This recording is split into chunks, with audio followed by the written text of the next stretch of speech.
This is Jenny Rhodes with the University of Maryland Extension. I am the Agriculture and Natural Resource Extension Educator. In other words, I am your county ag agent. My job is to bring research-based education to the farmers and producers of the county as well as our community. Throughout this year, we have filmed a number of educational segments about the different stages of farming and farming practices that are involved with growing and harvesting the variety of crops that are grown here on the Eastern Shore. We're producing an agricultural education series called Homegrown, which will air on Queen Anne's County Television, Cable, Channel 7. To see more of each story, log on to qactv.com and search for Homegrown programs. Your local arm of the University of Maryland College Park and the University of Maryland Eastern Shore is located in Centerville. The University of Maryland Extension Queen Anne's County office offers the following educational programs: Agriculture and Natural Resources, 4-H Youth Development, Master Gardeners, Home Horticulture, and Family and Consumer Sciences. To learn more about the educational programs offered by the University of Maryland Extension office here in Queen Anne's County, contact us at 410-758-0166, or we are on the web at www.queenannes.umd.edu. We are here to provide solutions for our community.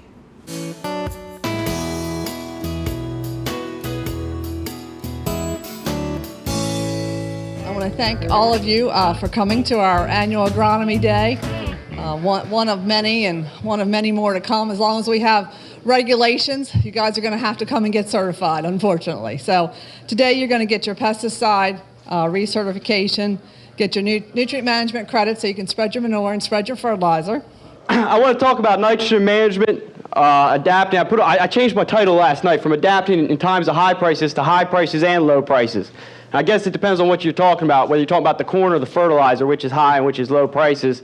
And I'm not an economist, I'm a soil fertility specialist, but the question is about tillage, specifically strip tillage, and how you can cut down your fertilizer rate. I haven't done any specific rate studies geared at that, but we just finished a 3-year study with Poultry Litter, mainly looking at runoff. I'll be honest, it was mainly a runoff study. But we were looking at strip till, vertical tillage, turbo till is the one that's probably most well known, conventional till compared to no-till with Poultry Litter. We do know that any tillage like that increases nitrogen conservation based on it doesn't allow that volatilization.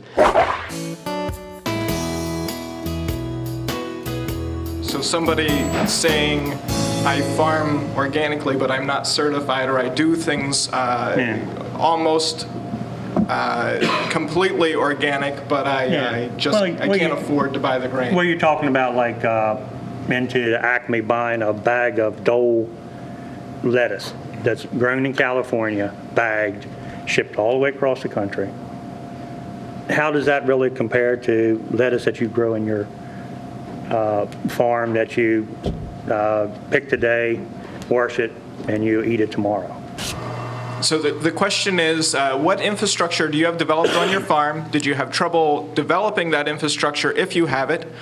Is it a bother if you don't have it? And where are your markets? Yeah, I've had a problem with storage of our grain because we're transitioning more grain all the time. We did put up a bin last fall to hold 17,000 bushels. Storage is a challenge, and particularly with our organic acres growing. And with us growing primarily corn, and we have a fair amount of bushels to store. Keep asking questions, because certified organic is really well defined, and anybody who is certified organic knows the protocols and the procedures. The organic industry nationally is really about networking and sharing information, and you know, we see that here at the table. We see that within the room. We see that within our county. We see that within our state. We see it within our region. We see it nationally.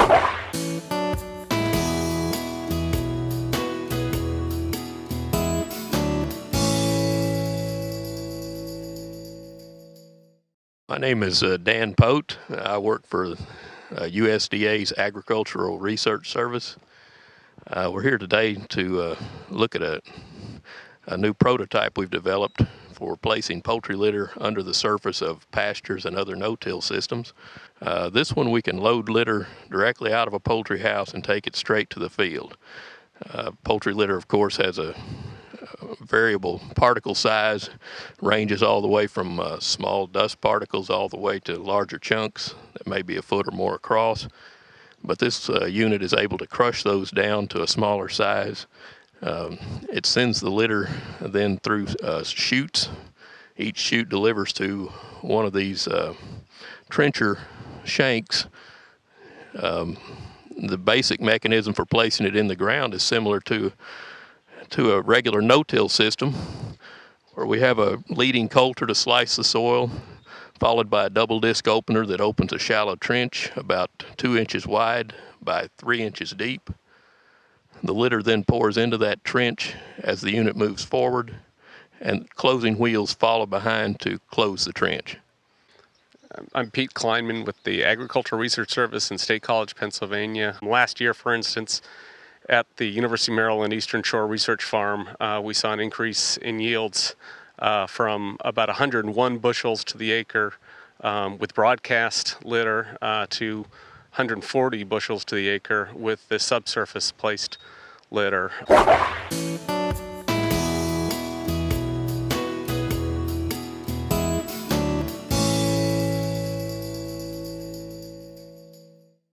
I met Francis Breeding at a local farm off Backstar Road the other day.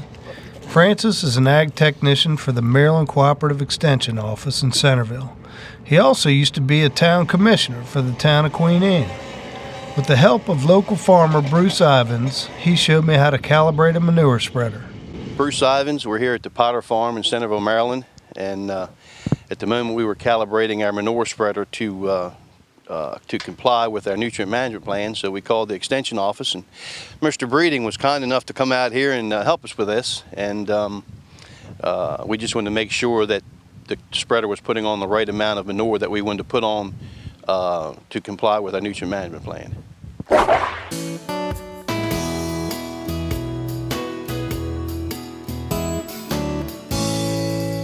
The reason we're putting down 60 pounds of nitrogen anhydrous in the ground is we have to follow, again, our nutrient management program. We have averages on how many bushels of corn we grow per acre. So when we tell them what our averages are on our farms, then they say, okay, well, if you're going to grow 150 or 200 bushels to the acre, then you can use this many tons of chicken manure, 60 or 80 pounds of anhydrous ammonia. It's kind of up to the customer to determine whether they want to use liquid nitrogen or anhydrous. We found that anhydrous stays in the ground better for my application. And we do inject it in the ground so you don't lose any out in the air. The chicken manure is worked in the ground, incorporated, and just like the anhydrous is, it's knifed into the ground so you don't lose any out in the environment.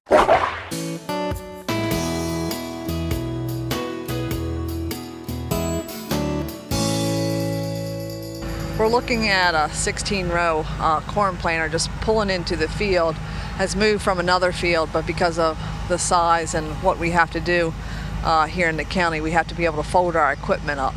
What he's doing now is just unfolding the equipment and getting ready to plant. So we're checking for seed placement in the soil. So we want to make sure that it's about, what, Chris, 1.5 inches? Yeah, about 1.5 inches deep. And we're running 30,000 seeds per acre. Okay. So right now they're going to be about 6.5 inches, every 6.5 inches. Okay. So there should be another one right in here. There you go. With me today is Temple Rhodes. He is the #1 chief, I guess, in this operation. Yeah. He has, we saw a few of the Indians working over there. So this piece of machinery is called vertical tillage. Trade name is called turbo-till. Instead of turning the ground over completely and exposing a lot of soil, this only exposes just a little bit of soil, so we'll have much less runoff from a field like this. It's classified as a no-till practice for farmers, and this is called a vertical tillage type machine.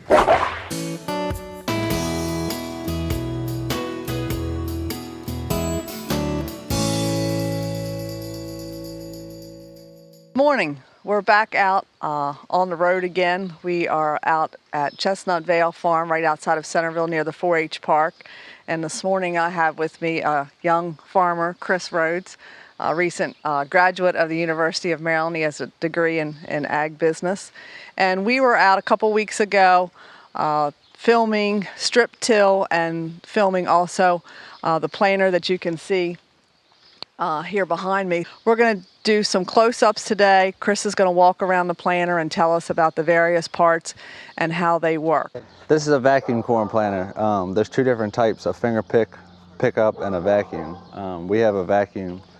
The vacuum runs off of hydraulics. It turns a hydraulic pump with an impeller in it that makes a vacuum that's measured in inches. From the vacuum, it comes down a main tube that has little individual vacuum tubes on them, which goes to each unit. So there's 16 units on this corn planter. And the basic thing with the vacuum is there's a cover with a seal, which has a little flicker on it. And there's a seed plate, which has slots in it. This closes onto the meter and creates a vacuum. There's each individual slots in there, which has little holes in it, which pick up the seed. And it has these brushes, a brush in each one, which keeps the disc clean because if dirt and dust collect on it, then the seed won't seed in there and hold, and that's when you'll have a uneven spacing when your crops come up. You want a real uniform spacing. Depending on your population, we're planting 30,500, so we usually have about a 6.5 to 7 inch spacing, and you want that pretty even.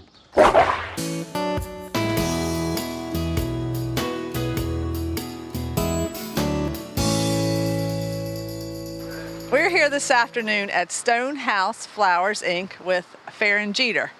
She has graciously, well, we invited ourselves, I guess. We asked her if we could come out and look at her operation. So, Farron, tell us a little bit about your operation.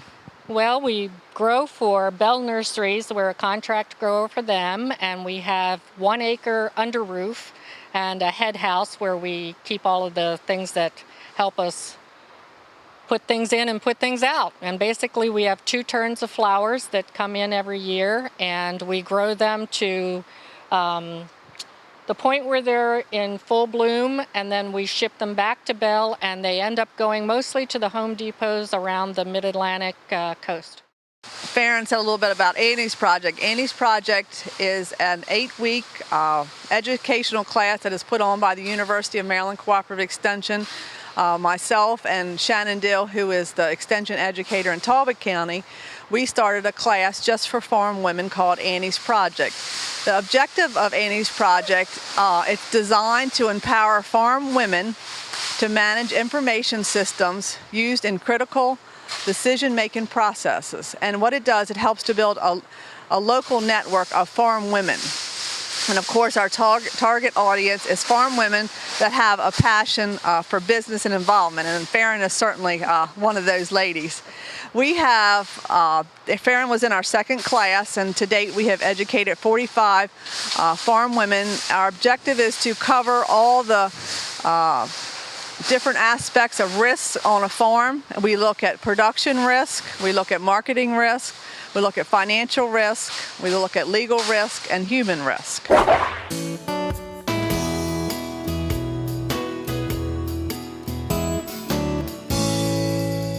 name is Preston Greenwald. I'm a sales representative for Growmark FS in Sudlersville, Maryland. Right now we're in a field just east of Barkley, Maryland. It's a no-till program for corn. We're applying nitrogen and corn herbicide to control weeds for maximum yields. Irrigator is a 1,650-gallon tank on the back of it. About 40 acres per tank mix at 40 gallons. He's going to apply 130 pounds of liquid nitrogen with a herbicide program. Then they'll come back and side dress depending on their nutrient management program for the amount of nitrogen that is required in this farm.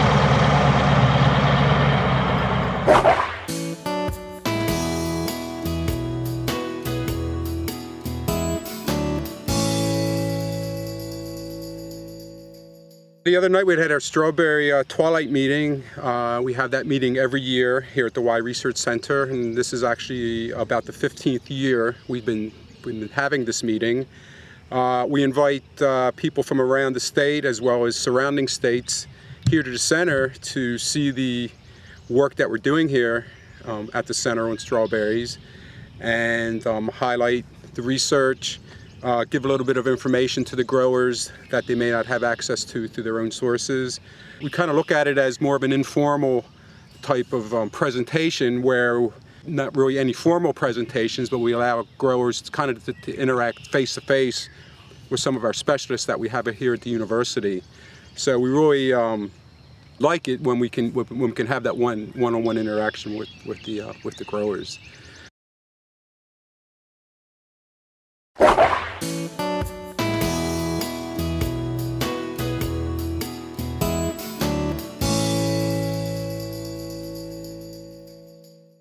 I work for the University of Maryland Cooperative Extension. I am the ag agent here in the county. I'm also a poultry grower. So I have been involved. I grew up on a farm, actually stone's throw from here. I've been involved in the poultry industry all my life. I want you to know that poultry is good for the environment, it's good for the people of Queen Anne's County, it's good for the people of the state, and it's good for the people of our nation. So we're here today to celebrate the poultry industry. So please visit everyone and learn a little bit about poultry. Are you ready?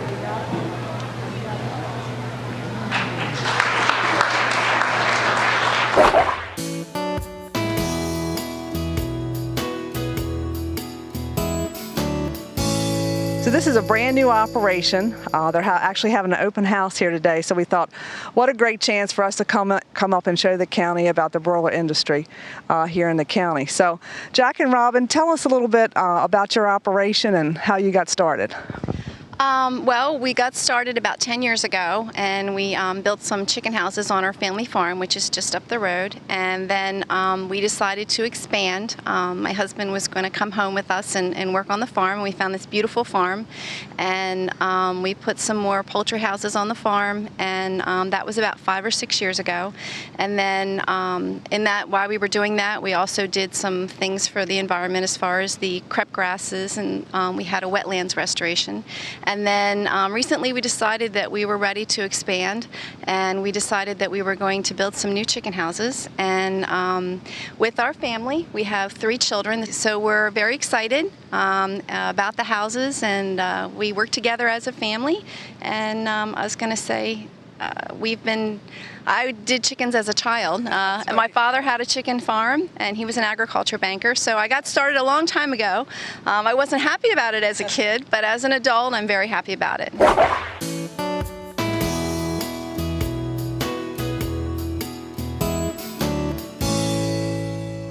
Since we're talking about planting a field of soybeans, I thought you might want to look and see what the seed looks like. So they're mostly a round to oval shape, and they're certainly all different sizes. We're getting ready to fill up with soybeans. He has indicators inside of his tractor cab that tells him when he runs out of soybeans in each one of these compartments. So he's removing the lids, and then you'll see he'll start the motor, and then he'll start filling up each section. This is a 12-row planter that we're looking at here. And when he gets everything filled, he can plant about 30 acres of the soybeans that he has put into all these boxes. His row spacing from one row to another is 30 inches.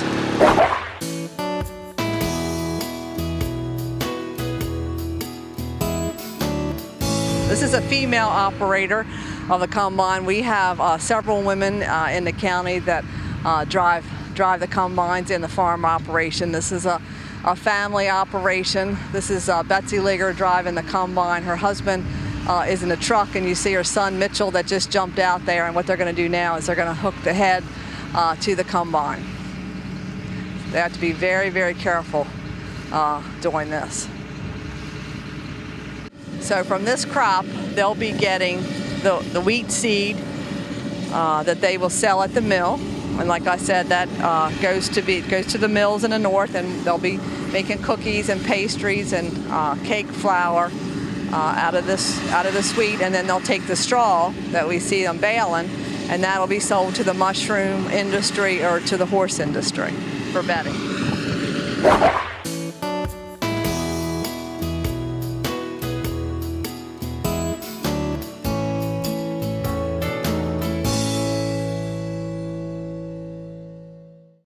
After the wheat was cut, the straw came out of the back of the combine. You can see how it's pretty fluffy. It's 2:30 in the afternoon and still just a little bit wet. So they're waiting for the straw to dry off. This is an issue that farmers face with Mother Nature. So in order to start cutting wheat, harvesting wheat, they have to wait for all the moisture to be out of the grain. So a lot of times we don't get started probably cutting wheat until a lot of times around lunchtime, just waiting for the moisture from the night before.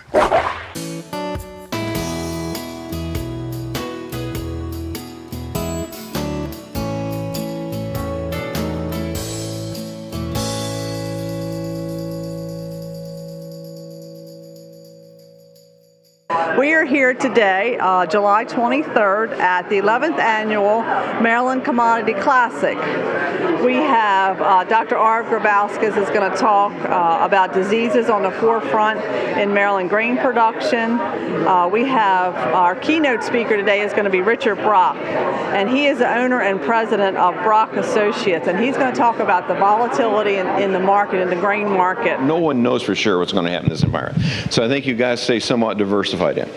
I think, I think in an environment like this, and while some of you may say, damn, he's negative and everything, I think these are the most opportune times anybody has in a market. And let me explain one. I had an old professor once told me, he says, just remember, inflation is an awful thing. It makes a lot of people think they're smart who aren't. Okay? If you understand me, all you had to do is own something and it all goes up. In the last 3 years, for the most part, people in this room who own farmland, your net worths went up the same. You didn't gain any relative wealth, okay? Because everybody was going up the same. The Kennedy family made all their wealth in the collapse. Okay, that's where all the wealth came in the Kennedy family. It was made in a collapse, being right when everybody else was wrong. Hi, I'm Courtney Willoughby. I'm the new state FFA treasurer. I also came from a rural. I didn't grow up on a farm, and just because of that, I thought I couldn't join FFA. But as a freshman, I did join just to get the experience, and I competed in various CBEs, which we have plenty of. And I got to meet great new friends that have lasted a lifetime. And I think it's a really good program for kids to get into. I mean, you don't have to live on a farm like people think that it is. It's not all about that. You get the agriculture experience, you learn a lot, and you get to do a lot of hands-on projects. So I think it's a great program for you to get into.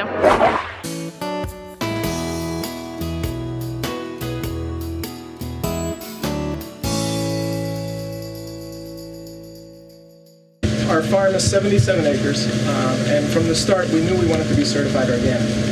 And so that was always our goal, but it was a conventional soybean field when we bought it. So it was a 70-acre soybean field with 7 acres of woodlands. Currently, we farm about 200 acres, 250 acres of ground total.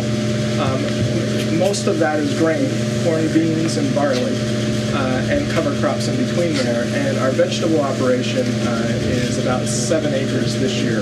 The markets for us are excellent. We're kind of in between Washington and Baltimore and Philadelphia. CSA is community-supported agriculture, and what it is customers buy a share of our harvest each year. We try and do different markets so that all our eggs aren't in one basket, so a portion of our harvest will be just for CSA.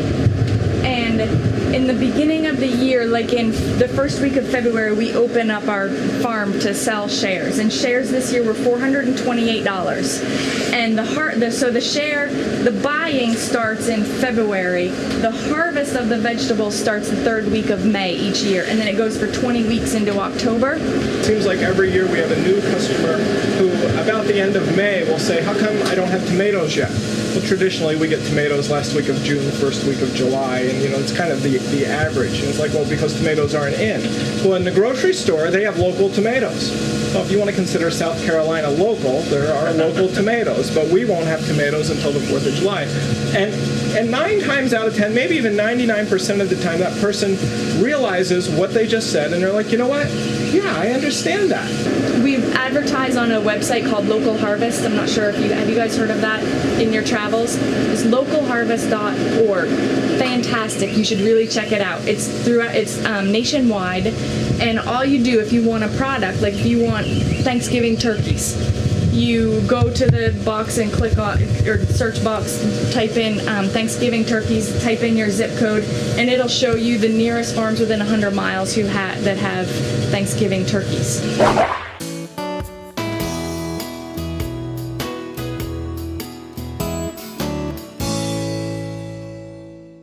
This afternoon we're going to spend a little time in the 4-H indoor exhibit building, and we're going to look at some of the projects that the kids have entered. So with me I have Sally Rosenberry, and Sally works at the office with me. She works for the University of Maryland Extension also, and she is the 4-H assistant.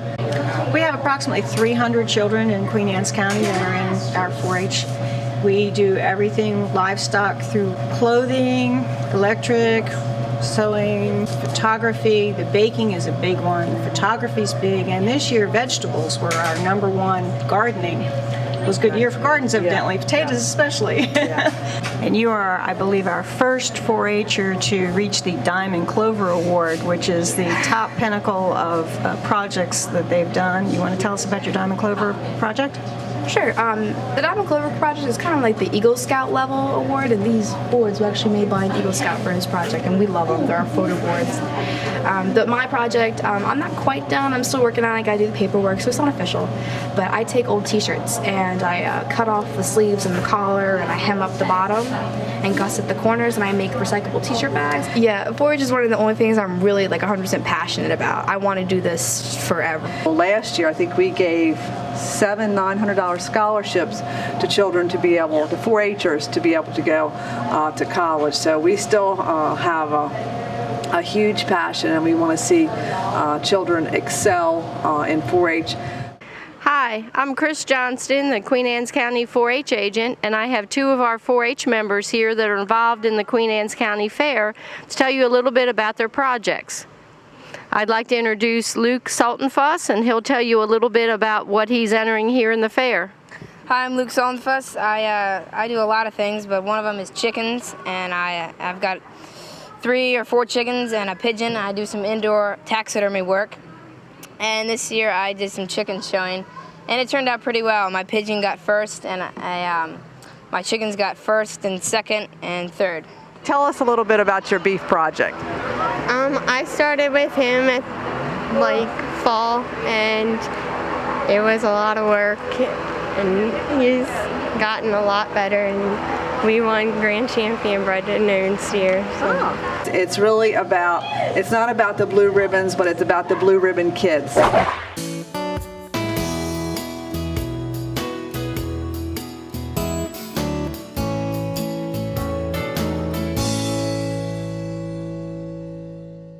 Today we're here with Hans Schmidt of Schmidt's Farms, and they're harvesting tomatoes today. And Hans, tell us a little bit about your operation.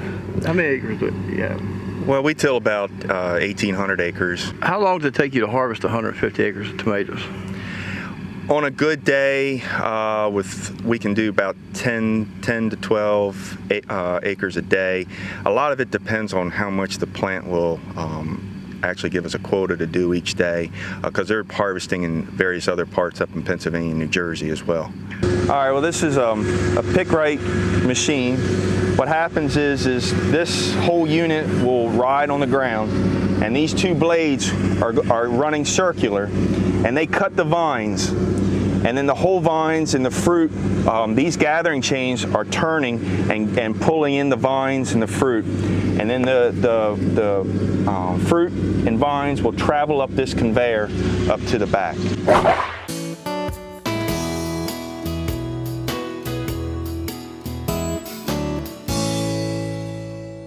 Being the extension educator for Queen Anne's County, my job is to take the research that has done here and then give that research to the farmers, let them know what's going on. So Mark Saltonfuss is the program manager for the crops, for the farm crops here. What we do is we work with the research farms, and we're lucky here in Queen Anne's County we have our own research farm called the Y Research Education Center, located outside of Queenstown down Carmichael Road. First we had a combine meeting. We had a gentleman named Marion Comer come from Illinois. Mark had heard him talk at a no-till conference last winter out in the Midwest, and he talked about just little things that he could do with his combine to save himself money. So, and that we saw last year we do national corn grower samples where farmers enter the National Corn Growers Contest. Our office has to go out and actually perform these yield, we call them a yield check, to see how many bushels per acre. And we saw some corn being left. And with corn right now at about $5 a bushel, and with the cost that farmers have for inputs, fertilizer, chemicals, all that is very expensive. So we want to make sure, my job is to make sure that the farmers are being as profitable as they can. He is a farmer himself. He didn't like the way his combine was acting. And so he went in and he did some engineering, did some changing, and someone came to him and said, hey, you can patent that. So he patented it. Now he has his own business. So I wanted farmers to be able to see that. He gave them some very practical, just little things that they could do that, you know, wouldn't cost them really much money at all. But the bottom line is to increase profitability. So then in the afternoon, we had a root dig, and Mark and I started doing some research, and really nobody had done a root dig much, I guess, in the Delmarva area. Farmers wanted to know, was it really worth them taking their time to no-till rip? And what they do, they have a ripper that they go in, and what it does, usually about 12 inches, 10 to 12 inches, there's a hard pan that will actually form in the soil. So what they do, it has a shank on it, and it'll usually go down like maybe say 14 inches, and it actually breaks that hard pan. And when it breaks that hard pan, it allows the roots to move down in a soil profile. So once they move down in that soil profile, the better root system we have, certainly the better yield that we're going to have. On the corner of Lawyers Row and Commerce Street in the heart of Centerville, you'll find folks selling the freshest produce and handmade goods around. They'll be here every Wednesday and Saturday from 9 to 1 through the end of October. So come on out and visit with them.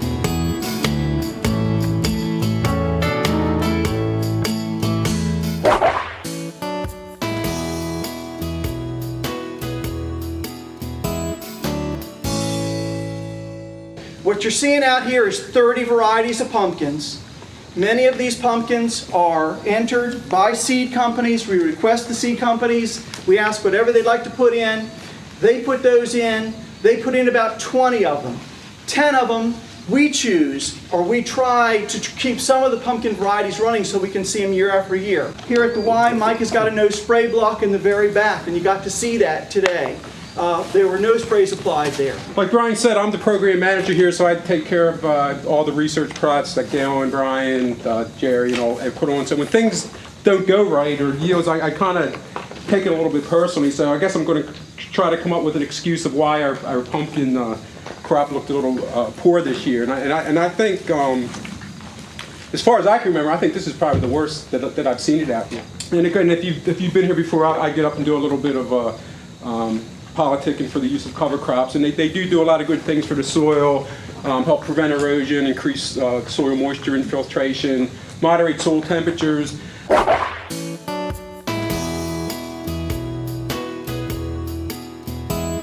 The machine you see over my shoulder is called a combine.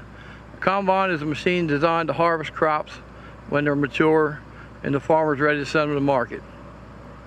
This particular machine is set up to harvest corn today. We're here on the Covington farm right outside of Centerville, and they're harvesting this corn to go to the market. They're sending it to a feed mill that's going to put it in chicken feed. Pointed thing you see on the front, the points separate the rows of corn as it goes through. Each row goes into a separate area of the combine to be harvested. The ears come off, the rest of it goes through to the ground.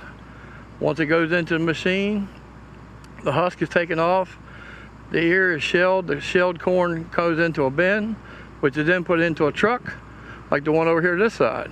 then the husk and the other refuse goes out the back of the combine. And it works similar to that when they do soybeans, only it's a different type of head on it. It's like a sickle bar like goes on a mower. It cuts the whole thing as you go, instead of taking each row individually like the corn does. We're the #1 corn growing county in the state of Maryland. We're the #1 soybean growing county in the state of Maryland. We hope you have enjoyed this educational program featuring University of Maryland Extension and local farmers and producers. Look for our complete Homegrown series on QAC TV and on the web.